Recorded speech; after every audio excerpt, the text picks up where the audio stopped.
Shri Gurubhyo Namaha. Harihi Om. Sumukascha Yekadantascha Kapilo Gajakarnakaha.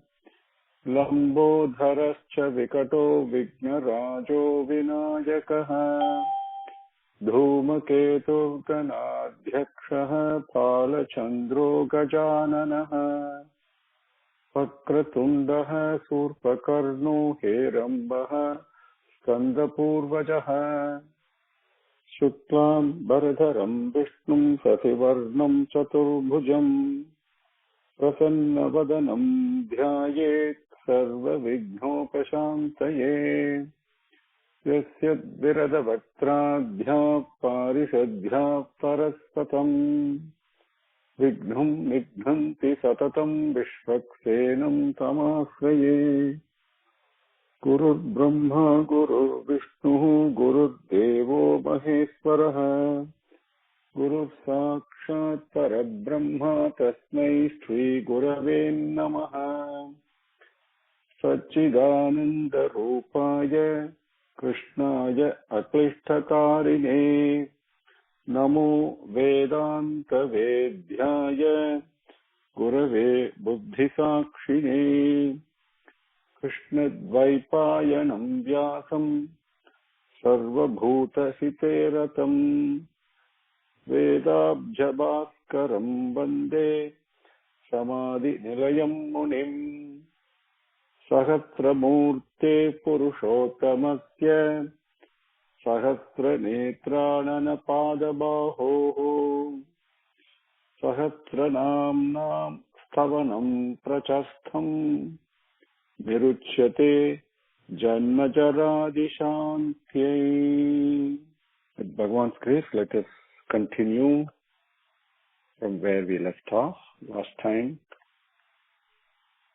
we came up to Asankyeyo.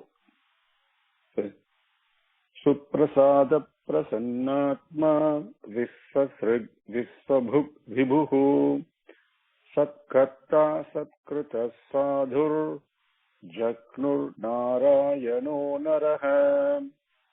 Asankyeyo Prameyatma Visishta Sishta Krichuchihi. Asankyeyaha Aprameyaha Aprameya Atma Visishtaha Sishta Krichuchihi. Asankyeyaha, immeasurable, incalculable, something that is beyond the ability to define by mathematics, so to speak. Okay? You cannot measure, you cannot calculate. Aprameyaha, beyond the senses and the mind, something that cannot be conceived. So many things we can conceive in our life, right? Everything we are conceiving. Our life itself is nothing but conception. And all the things we imagine, right? Everything, so many things we imagine, but we cannot imagine the glory and the story of Bhagavan, of God, of Prema. It can only be experienced. There is no imagination involved, beyond the ability to conceive, beyond the ability of our intelligence, so to speak. Okay? Beyond all that. Visishtaha. Visishtaha. Visishtaha. There is Lakshanam, there is Vilakshanam. Lakshanam means something that is an adayalam, as we say in Tamil. Something that is typical characteristic of that particular thing is called Lakshanam. Vilakshanam means Visesham. That means something that is it's a supreme, a unique characteristic of Bhagavan. That is, Bhagavan is unique, and there is nothing that can be compared to him, that can even come up in measurement or in trying to understand and to define him, right? So it's Visishtaha indicate he is superior. Superior means not in the sense of superior, inferior thing, but is subtler than the subtlest, to put it that way. Is subtler than that's the subtlest, and greater than the greatest. Okay, Anaro Aniyan, it says that as Mahato Mahiyan. So that aspect of Bhagavan that is Visishtaha, and that applies only to prema. What can you compare? What can equal prema? You tell me. Nothing. Right? Shishtakrit. Shishtakrit. The one who commands everything. Commands not only the prapancham, not only our life, our lifespan, our life measure, and even though we think we have this free will and we can go and do whatever we want, we actually are no different from a cow that is tied with a rope to a tree, right? It has only a certain amount of freedom. It really cannot go beyond that. So within this limited envelope that we have on obeying this law of action and reaction, we are conducting ourselves. But we all follow, whether we realize it or not, the command of Bhagavan, operating within the rules and regulation that he has prescribed for us. That Sishtakrit, the one who commands everything, the literal command. He is a true commander. But the interesting thing is, Bhagavan has, while he's established a law, the inviolable law, that the whole prapancham is operating under, even as Upanishad says, even the Panchabhutangal operate in utter fear of him.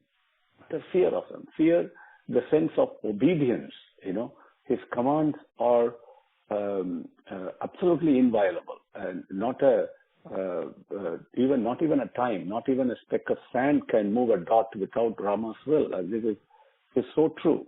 The moment I really experience and realize that, then automatically my life takes a different dimension. Beautifully, life becomes a little bit more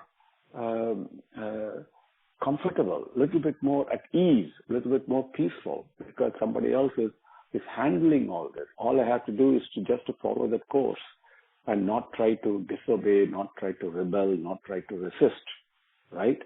And so that commanding aspect of Bhagavan, the interesting thing is, as I'm going to share with you, even though he is really the commander-in-chief, he's actually the most humble servant. He's always serving. That's what he does.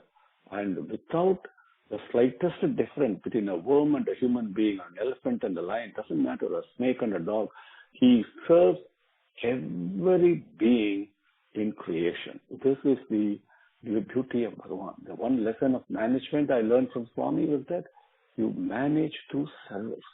The management through service, being the leading servant. That is what Bhagavan is. And that's Sishtakrit. And while the commanding rule is there, that he himself doesn't violate and go and he himself follows the rule that he has established. This is the greatest thing. But occasionally, he goes beyond the rule and solves a problem. That is Karma Dhamsine Namaha. We say, Om Karma Dhamsine Namaha. The Karma Dham, he is the one who is capable, who is able, and he also destroys all our karmas. But he doesn't do that at random. Only in exceptional cases does he really interfere. The exceptional cases being not based upon the merit of the problem or the extent of the suffering or anything like that. No.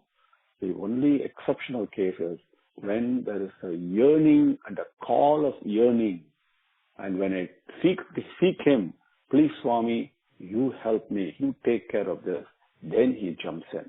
If I try to solve the problem by myself, then he just sits back and watch. This is what Bhagavan himself has said. He says, I'm ever ready, ever present and ever ready to solve any problem that you have, because no problem is big for him or small, and he solves it in such an exemplary, perfect way. It's unbelievable, because no human being can solve like that.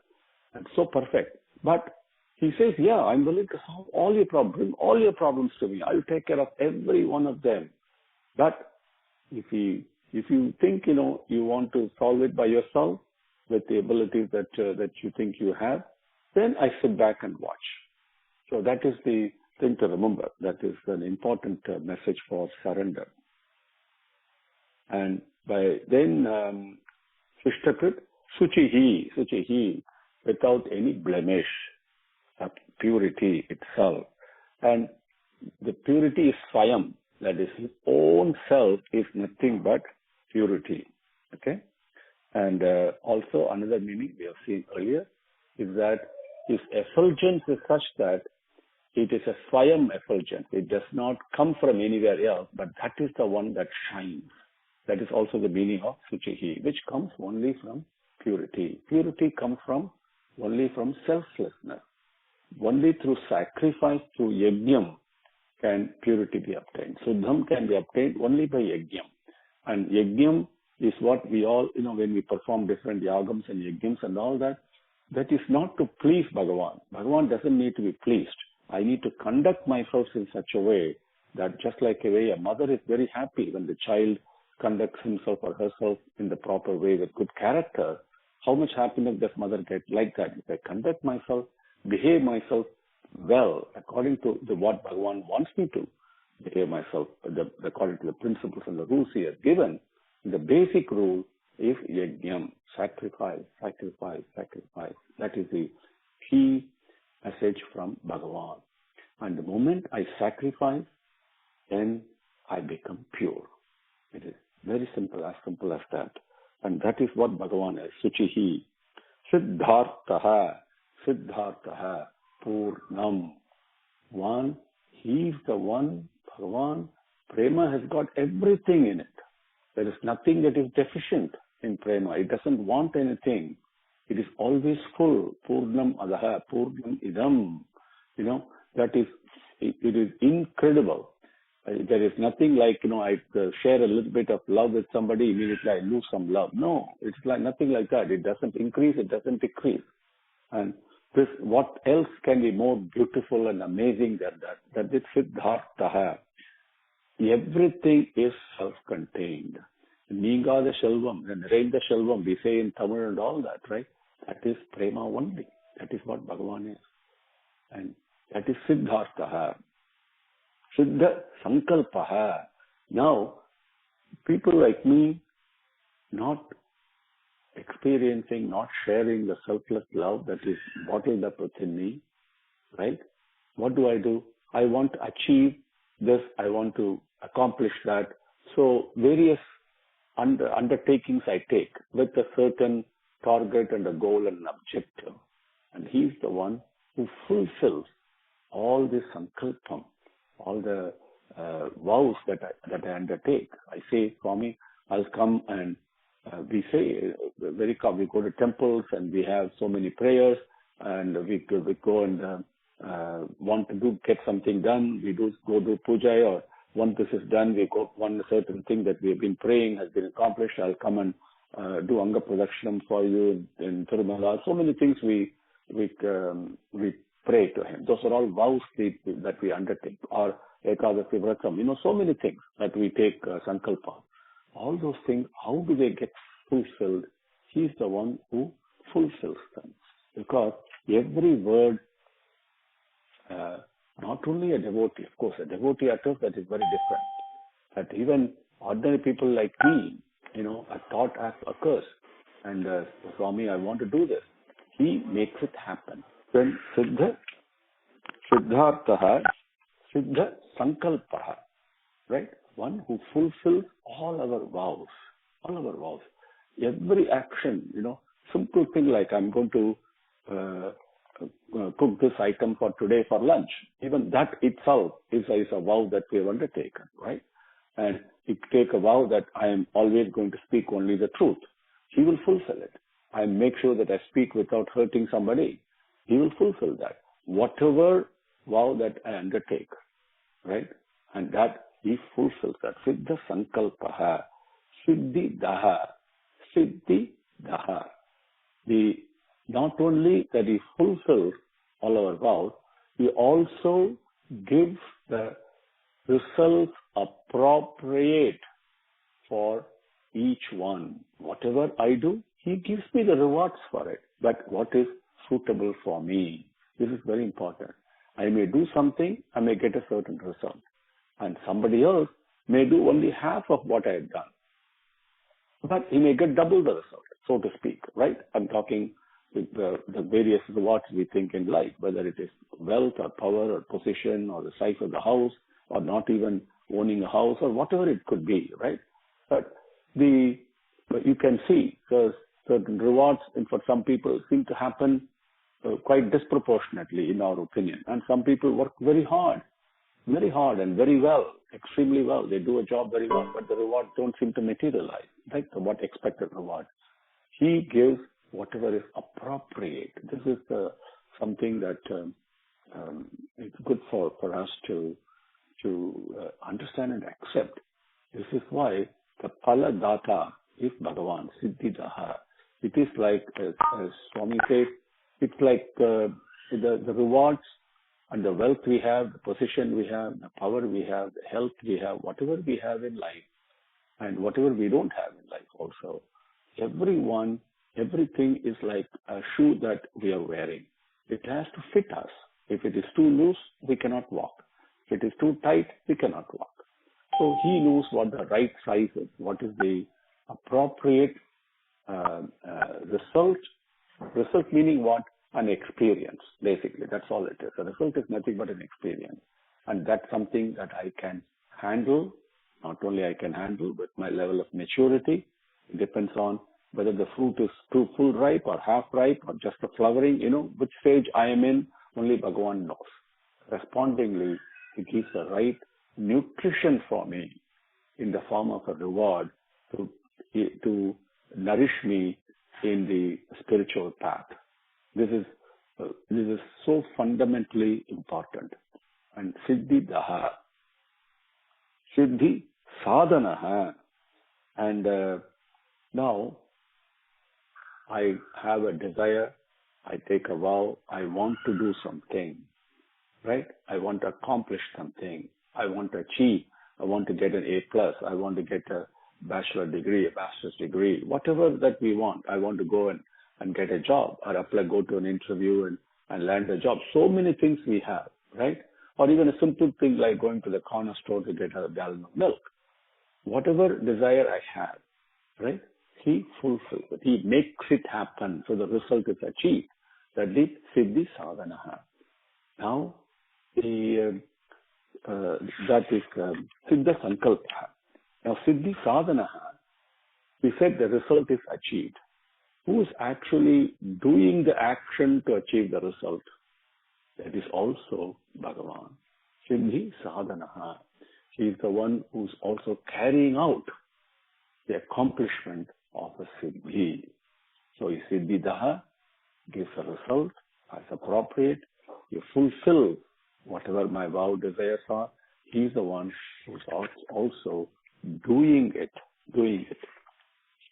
And he is also Siddhartha. He has everything in him. He doesn't, as Bhagavan says in Bhagavad Gita, there is not a single thing I've lacked or I want to achieve in the future, right?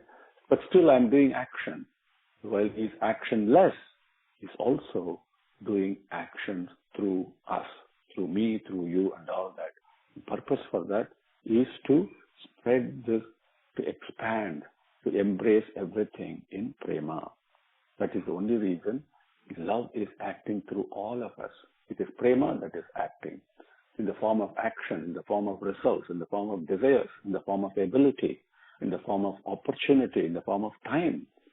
So all these are only different aspects of prema, and it is doing all this in order to spread and expand and embrace itself, and in that process giving the bliss and ananda that each one of us really is seeking.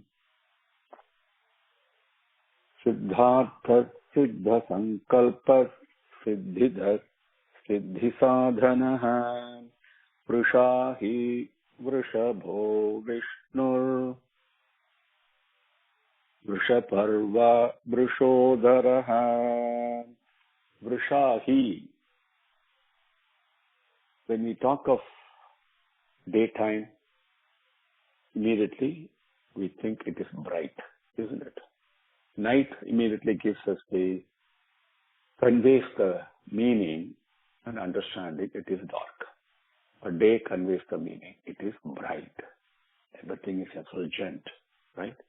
So what is truly effulgent in this world, in our life, is only dharma. Dharmavan, a person who follows dharma. Right? How much he shines different from others, right? The reason we say Rakshasas who don't follow dharma are dark, right? Whereas person who follows dharma is bright and effulgent, that tejas. And dharma is the one that is shining like the daylight. That aspect of Bhagavan is Vrisha, he, one who is shining all the time. We say Bhagavan is effulgent. Bhagavan is effulgent. But where does that effulgence come from? What is the root cause for it? If dharma only, satyam only, prema only. The person who is very extremely loving, that person shines in a different way, doesn't it? Even now, we think of somebody who has been very loving to you in your life, the person shines, isn't it? So that aspect of Bhagavan that is shining all the time, just like the daylight is Vrishahi. Vrishabhaha. Vrishabhaha means all the things that are sought by devotees are granted by him. He's also Varada, one who grants everything that we ask for. But what does a bhakta really desire? He desires only Bhagavan. He doesn't want anything else. He wants, as all the bhaktas, all the things we read in Bhagavatam or Mukunda Manimalai, whatever we are sharing, you see, their request to Bhagavan, whatever they are asking for Bhagavan, and whatever they're telling, sometimes they're not even asking, they're just telling Bhagavan, okay, what they're thinking. They want nothing other than the lotus feet, to be always devoted to him. That's the only thing that they ask. That thing, what the bhaktas yearn for, Bhagavan grants. He doesn't grant in an ordinary way.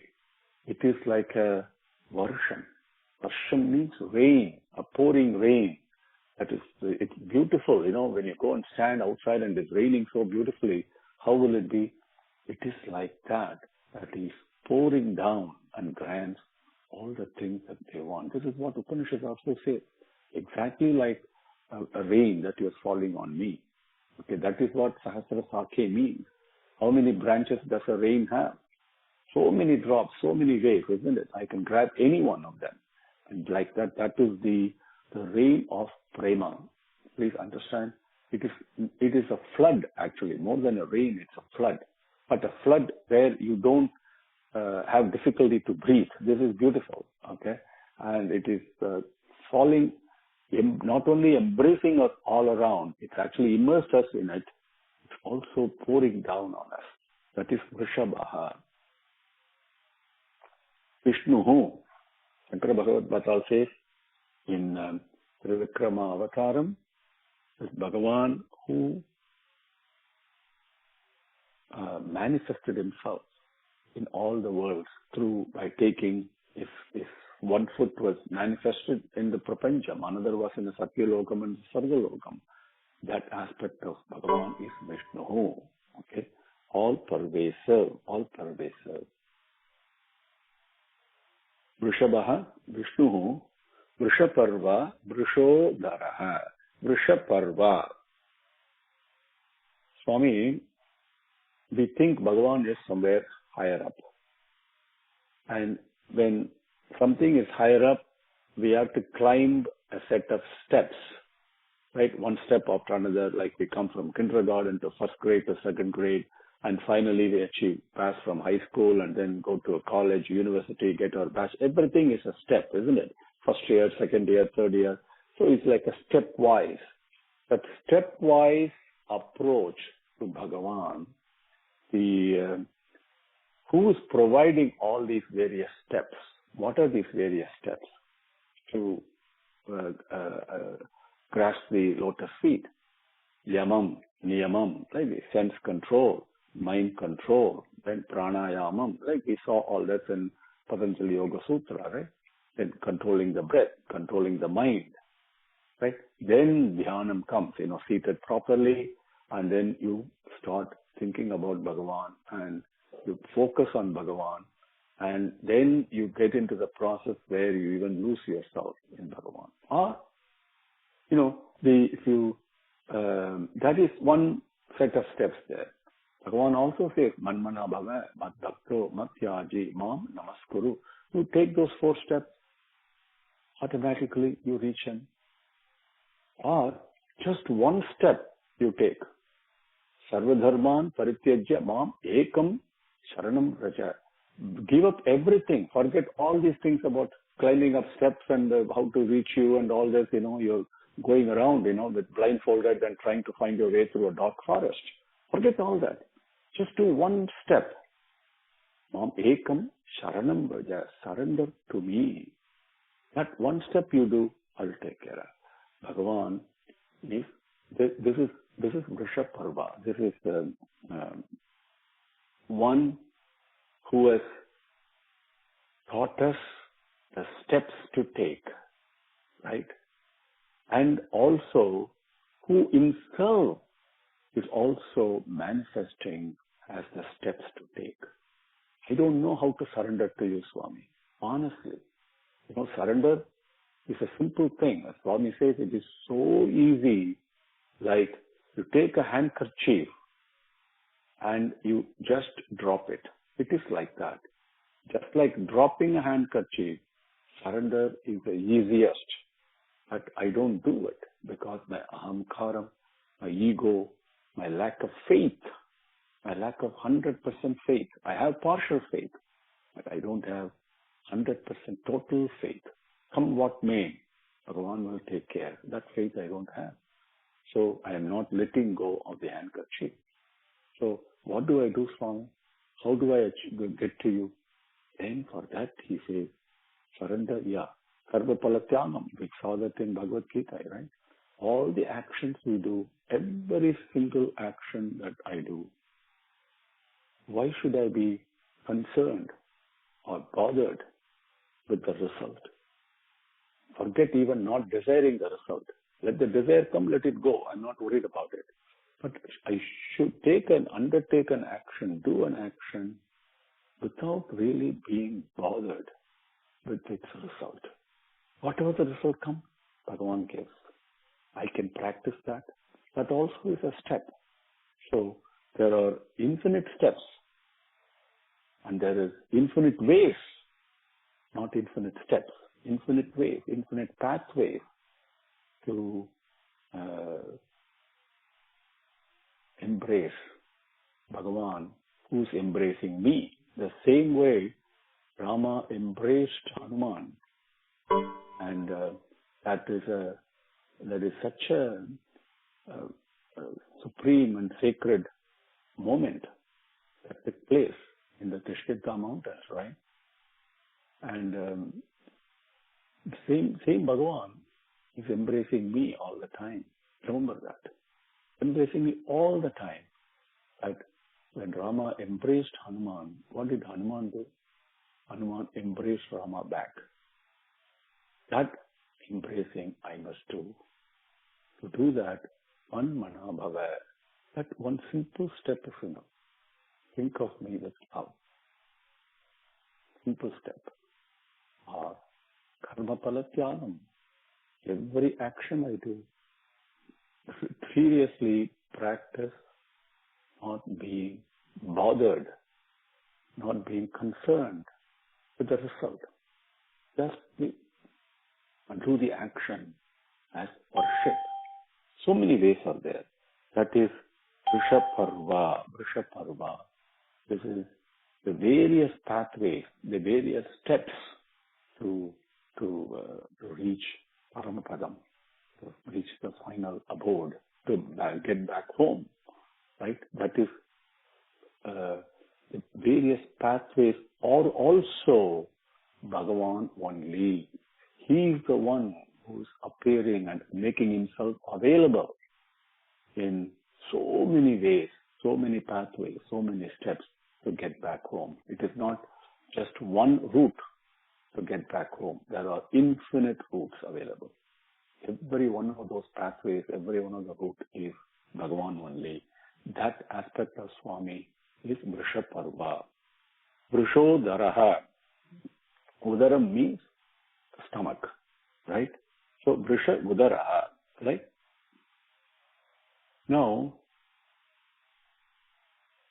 we are all in, as we see when we picture Srimad Narayana lying in the Adisesha, the Anantasayanam, we also immediately picture Brahma coming out of the Nabi, right, from the womb.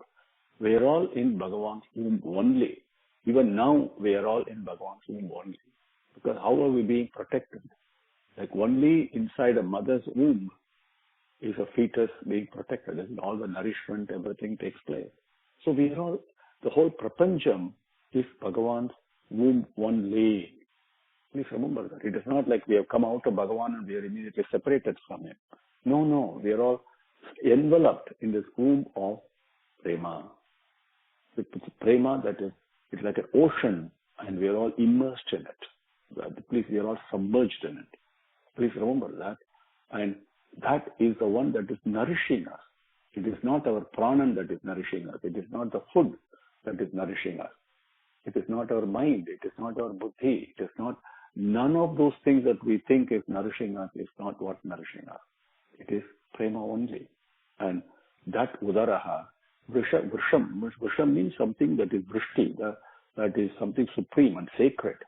And so vrishodaraha, that is Bhagavan. That is vrishodaraha. And so, Vrishahi Vrishabho Vishnur Vrishaparva Vrishodaraha Siddhartha Siddha Sankalpas Siddhidas Siddhi Sadhanaha Vrishahi Vrishabho Vishnur Vrishaparva Vrishodaraha Om Shri Gurubhyo Namaha Hari Om Samastalokaha Sukhino Bhavantu Samastalokaha Sukhino Bhavantu Samastalokaha Sukhino Bhavantu Om Shanti Shanti Shanti Hari Om Shri Gurubhyo Namaha Hari Om